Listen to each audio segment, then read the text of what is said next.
김명승 학생은 그 반대 의견 한번 내주시죠. 네, 우선 네. 먼저 첫 번째로는 선행학습이 그렇게 실질적으로 효과가 없습니다. 왜냐하면 서울대학교 대학원에서 조사한 결과에 따르면 그래요? 점점 선행학습을 하면 정도에 따라서 무기력도가 점점 커지는 것을 볼 수 있었는데요. 0일 때 선행학습을 안 할 때는 73.23%로 였지만 네. 3으로 점점 더 높아짐에 따라 91.8%가 되는 걸 볼 수가 있었습니다. 더 무기력해지는군요. 네, 그럼으로써 점점 더 무기력하고 흥미도를 잃었다는 거죠. 그리고 현재 진행되고 있는 교과 과정이 네. 각 학년별로 맞게 성취 기준에 따라서 잘 짜여진 것입니다. 하지만 학생들이 그런 것에 반해 자기가 그 학년에 취해져야 할 성취를 놓치고 그리고 그 앞선 교육을 하다 보면 점점 이렇게 흥미도도 잃고 그리고 어려움을 더 많이 느낄 것입니다. 아까 우리가 화면에서 보던 엎어져서 자는 학생 같은 네, 그런 학생들이 많이 나온다. 그러니까 아까 우리 노채림 양 같은 경우는 내가 필요성을 느껴서 하니까 정말 하고자 하는 학생은 잘할 수 있지만 그렇지 않은 학생들은 아예 엎어져 자는 어떤 그런 다른 면도 나올 수가 있다. 자, 그럼 뭐 다른 또. 그리고 두 번째로는 사교육비에 대한 부담이 크다는 것인데요. 그렇죠. 이건 참 우리 학부모들이 공감이 가는 얘기입니다, 솔직히. 선행학습이 주로 사교육으로 이루어지고 있기 때문에 네. 사교육비에 대해서 간과하지 못합니다. 사교육비가 평균적으로 초중고 1인당 한 달 사교육비가 24만 4천 원으로 알려져 있어요. 근데 사교육을 하고 있는 학생이 약 70%로 전 국민의 70%로 알려져 있거든요. 네. 이 약 70%가 약 35만 5천 원이라고 그렇게 조사 결과가 나왔는데요. 네. 그 35만 5천 원을 매달 6년씩 한다고 치면 2,520만 원입니다. 그럼 이게 점점 대학별로 점점 더 학원별로 점점 더 커질 거고 그리고 가격의 부담이 점점 커질 것인데 이것은 교육의 불평등을 낳을 것입니다. 그 돈이 있는 집은 뭐 네, 이렇게 2개, 3개씩 보내고 아니면 어려운 집은 그냥 학교에서 배운 걸로 그냥 끝내고 하면은 불평등이 올 것이다. 그 또 한 가지 있습니까? 또 한 가지는 공교육 정상화를 막는다는 것입니다. 사교육을 먼저 하다 보면 일단 학생들이 무기력하다는 그걸 증명을 했을 뿐만 아니라 이미 자기가 알고 있다고 해서 수업 시간에 엎드려서 자거나 아니면 그렇게 수업에 집중을 하지 않을 또 있다는 것이고 그리고 또 한 가지 좀 더 확장돼서 보자면 사교육을 점점 하면 할수록 이제 공교육에 대한 신뢰도도 떨어지고 그리고 학교에 다녀야 할 동기도 잃고 그리고 나는 이미 선행학습을 아는데 그런 학교에 대한 그러한 다니는 의무 그런 것을 못 느껴서 다시 선행학습을 하는 그런 사교육에 의존하는 악순환이 계속 지속될 것이라서 사람들이 우려가 큽니다. 그렇죠. 왜냐면은 학원에서 이미 다 가르쳐 줬는데 학교 가니까 내가 다 알고 있는 거 선생님이 또 얘기하고 있으면 떨어질 수도 있다. 지금 굉장히 흥미로운 게 뭐냐면 제가 학교에서 이제 사회교사다 보니까 이렇게 토론 수업이나 토의하는 연습을 많이 시키는데 그때 항상 이게 합리적인 의사결정 과정 모델에서 첫 번째 문제 제기하고 그 다음에 바로 들어가야 될 것이 뭐냐면 사실 판단을 하는 거거든요. 정말 경제 효과가 있느냐 없느냐 사실 판단을 하고 나서 그 다음에 그럼에도 이게 옳다 가치 판단을 해야 되는데 지금 찬성적 반대쪽으로 들어보니까 사교육비가 늘어난다는 것에서 두 양쪽의 사실 판단이 같은데 오히려 학습에 효과가 도움이 된다는 데이터 또는 도움이 되지 않는 데이터가 있고 공교육이 오히려 협동학습이나 이런 것이 늘어난다고 보고 늘어나지 않을 거라 보고 있거든요. 그래서 이 사실 판단에 대해서 우리 박가영 학생 혹시 반론 제기할 것 같은 거 있습니까? 아까 김명승 학생이 보여주셨던 저 집단 분석표에서 선행학습 정도 전에 나왔던 데이터가 학업 성취도의 향상 여부였거든요. 근데 그것을 보면 일단 선행학습 정도가 0일일 때 사실 무기력도는 큰 차이가 없는 것을 볼 수 있고 또 2일 때 오히려 1보다 감소한 것을 볼 수 있습니다. 한마디로 무기력도에는 큰 차이가 없음에도 불구하고 선행학습 정도가 적절할 때는 학업 성취도가 향상된 것을 통해서 무기력도가 3인 부분에 대해서는 과도한 선행학습의 부작용이라고 볼 수 있지만 그렇지 않고 적절한 양일 경우에는 선행학습이 도움이 된다고 말할 수 있다고 봅니다. 그러니까 감기약 같은 거잖아요. 감기약을 하나 먹으면은 이게 좀 되는데 이걸 과다 복용해서 몸이 안 좋아지는 것처럼 선행학습이 어느 정도 수준을 유지한다면 무기력 떨어지지 않을 거다 했는데 정민지 학생은 또 다른 의견이 있을까요? 저희가 전에 보여드렸던 표에서는 학업 성취도에 관련된 분석표가 있었습니다. 네. 근데 거기에서는 선행학습 범위가 0에서 3으로 늘어남에 따라서 중간 지점까지는 학업 성취도가 점점 증가했다가 2일 때 오히려 감소하고 다시 증가하는 경향을 보였는데 그것이 보여주는 것은 무조건 선행학습을 진도를 많이 뺀다고 해서 무조건적으로 학업 성취도가 증가하지 않는다는 것을 보여주는 것이고요. 그리고 결과적으로 봤을 때 선행학습 범위가 0일 때와 3일 때의 학업 성취도 차이가 1.0이 넘지를 않았습니다. 그리고 반면에 무기력도를 보자면 처음엔 73.23에서 나중에는 91.8%로 거의 20%가 차이 나는 것을 볼 수 있기 때문에 오히려 선행학습 교육으로 인한 효율성보다는 스트레스가 학생들에게 더 많은 부담이 될 것이라고 생각합니다. 그렇군요. 자, 그러면 선행학습을 하는 이유에 대해서 좀 얘기를 해주시죠. 한국사회여론연구소의 연구에 따르면 선행학습을 하는 이유는 무엇인가라는 질문에 학생들이 가장 많이 답한 답변은 내신 성적 향상이었습니다. 그리고 그 다음으로 많은 답변을 차지했던 것은 수능에서의 고득점이었습니다. 물론 선행학습을 해야만 학교의 어려운 시험 문제와 또 수능에서의 어려운 문제를 풀어낼 수 있다는 이야기는 절대 아닙니다. 그렇지만 선행학습을 하고 나서 다시 배우면서 처음 배웠던 문제풀이 방법이 아닌 또 새로운 방법을 발견할 수 있고 이러한 과정에서 학습 과제의 다각도로 어떻게 분석하는 그런 능력을 기를 수 있습니다. 이것이 궁극적으로 직접적일 수도 있고 간접적일 수도 있겠지만 학업 성취도 향상 그리고 또 입시에도 결정적으로 도움이 되고 있다고 생각합니다. 이에 대해서 우리 진선 여고는 어떤 생각을 갖고 있나요?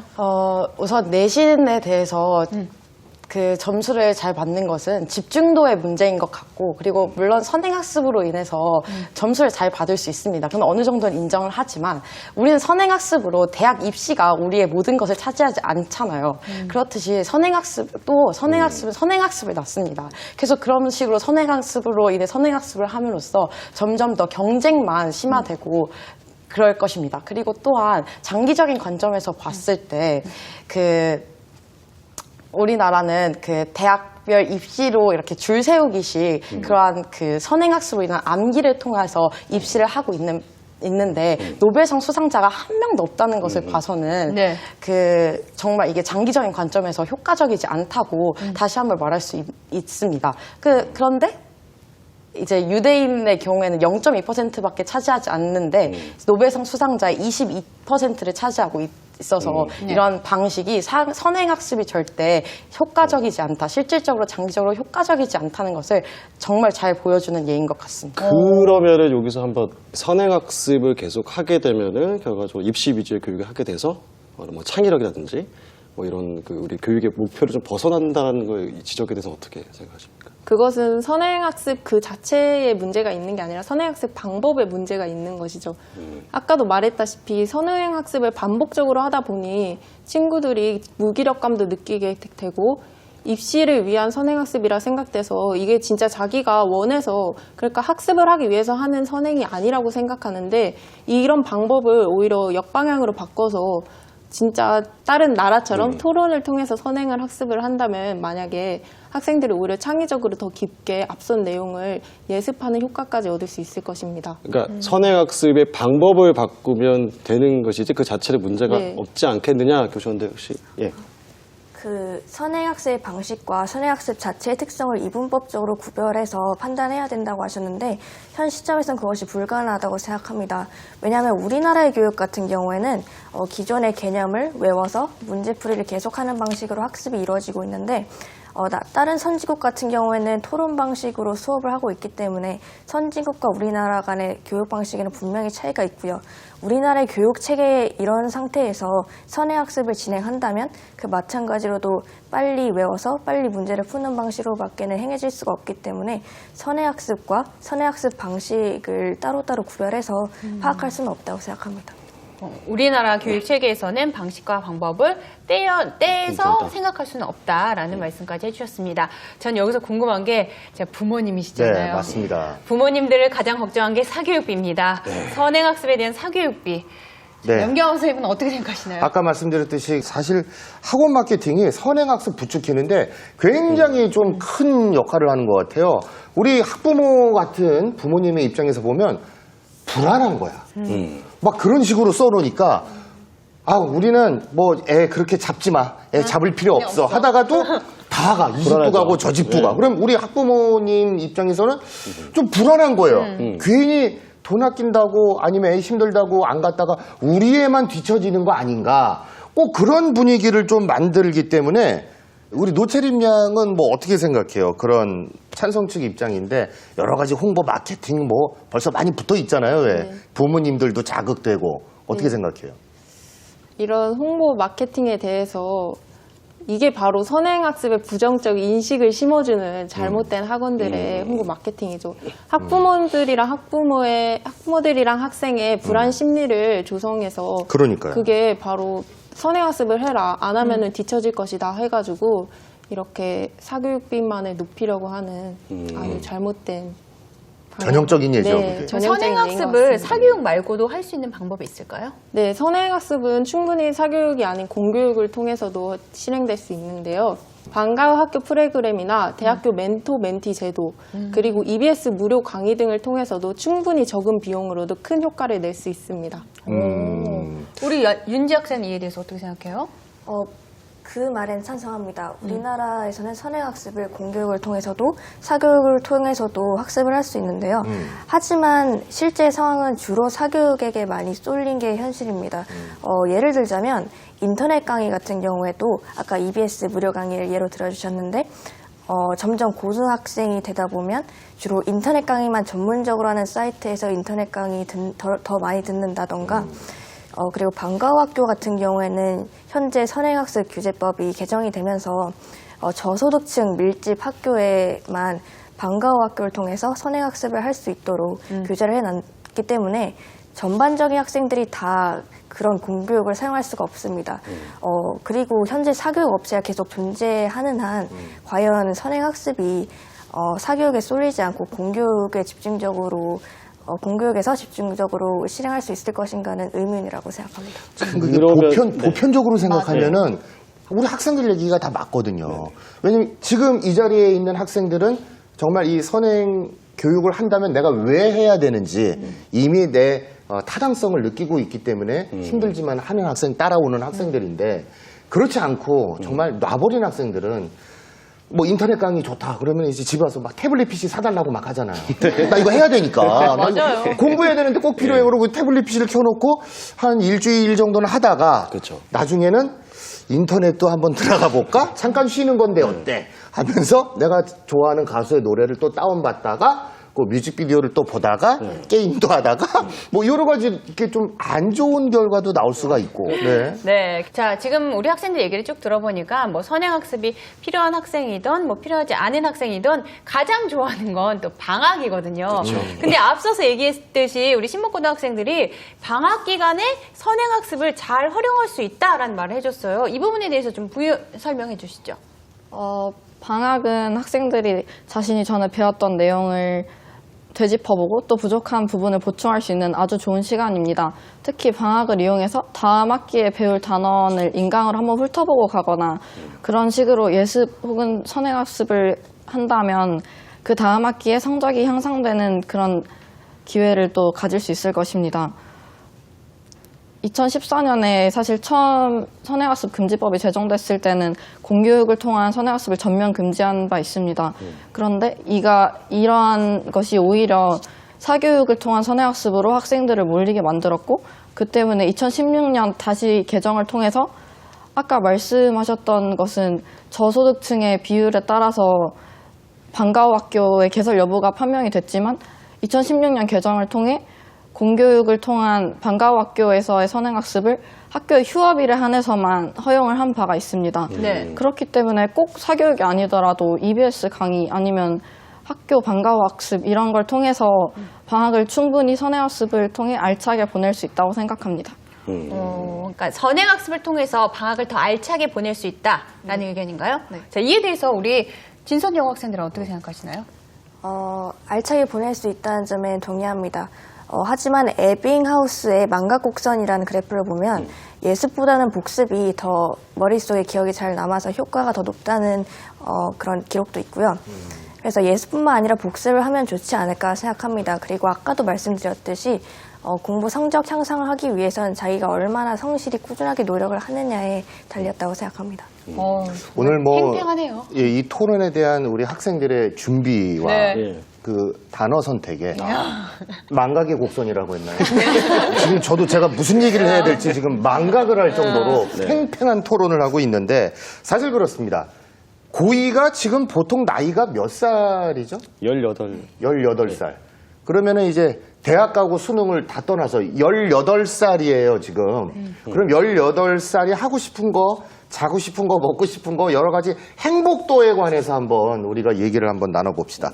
그렇다면 이 선행학습이, 여러분의 어떤 삶의 만족도를 정말로 많이 만족을 시켜주고 미래를 위해 내가 정말 꾹 참고 지금은 이렇게 살아야지, 인내해야지 라고 느낄 수 있고 다 그렇게 학생들이 인지를 하고 참고 열심히 공부를 하고 선행학습을 하고 있나요? 아니면 정말 이거는 큰 짐으로만 다가오고 있나요? 어떻습니까? 행복도에 대해서. 김명성 학생. 일단 선행학습으로 일단 그 선행에 대한 압박감이 있잖아요. 그리고 학생들이 대부분 왜 선행학습을 하냐고 물어보면 불안해서 남들도 하니까이라는 대답을 제일 많이 합니다. 이 말은 즉슨 선행학습으로 인해서 불안감이 점점 더 커지고 무거운 짐으로밖에 그 체감되지 않는다는 것인데요. 선행학습 없이도 충분히 대학을 갈 수 있고 그리고 그 사교육이나 이런 것이 잘 갖춰지지 않은 그러한 지역에서도 항상 수능 만점자는 항상 매년 다수의 사람들이 나옵니다. 네. 이러한 사람들을 볼 수 있듯이 선행학습이 그리고 우리 대학 입시마저에서도 꼭 필요하다고 볼 수 없다는 점을 다시 한번 볼 수 있지 않을까 싶습니다. 우리 명승 학생은 불안감 안 느껴요, 그러면? 선행학습을 하지 않아도? 느끼니까 조금 하고 있을 거 아니에요?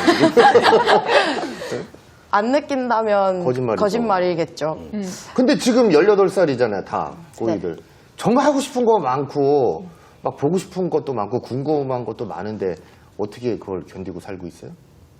그냥 짬짬이 시간 날 때 정말 근데 저는 제가 하고 싶은 건 제일 잠을 오래 자는 거기 때문에 네. 무엇보다 잠을 선택합니다. 아, 슬프다. 제일 하고 싶은 게 잠자는 거래요. 그리고 우리 선행학습 찬성한 우리 노채림 학생한테 여쭤보겠는데 선행학습 하면서 막 행복을 느끼면서 이렇게 선행학습 하는지. 아이, 그렇진 않고. 난 너무 행복해. 와, 나 이거 또 배울 거야. 막, 그러진 않잖아요. 우리 학생들의 행복에 어느 정도 기여하는지 아니면 방해하는지 의견 듣고 싶으세요. 저 같은 경우로 예를 들자면 선행학습을 하면서 와, 나 진짜 선행학습 하니까 너무 행복해. 이런 학생은 없다고 생각해요. 네. 저는 그런 게 아니라 선행학습을 할 때는 지금 좀 힘들긴 하다 이런 느낌이 들지만 선행학습을 해서 본 수업에 참여할 때 선생님께서 질문을 던지실 때 제가 그것을 다른 학생들보다 잘 대답해서 뿌듯함을 느낄 수 있죠. 그럴 때 행복하다 이런 삶의 만족을 느끼게 되는 거고 아까 앞에 학생이 얘기하셨던 다른 지역에서 선행학습을 받지 않아도 수능 만점자가 나온다. 이런 학생은 진짜 정말 전국에서 몇 명이 될지 정말 극소수만을 사례로 한 것이잖아요. 하지만 저희가 100명 중에서 10명이 대학 가자고 선행학습을 하는 게 아니잖아요. 100명 모두 행복함을 느끼기 위해 하는 것이므로 앞에 사례는 약간 삶의 만족도를 삶의 부담감을 지어준다고 하기에는 약간 좀 그러지 않을까. 적절한 선행학습은 오히려 삶의 만족도를 주고 또 선행학습 방법에 있어서 계속 지루하게 반복만 하는 게 아니라 체계적으로 창의적인 선행학습을 한다면 오히려 더 만족스럽지 않을까 생각됩니다. 이에 대해 할 얘기 있나요?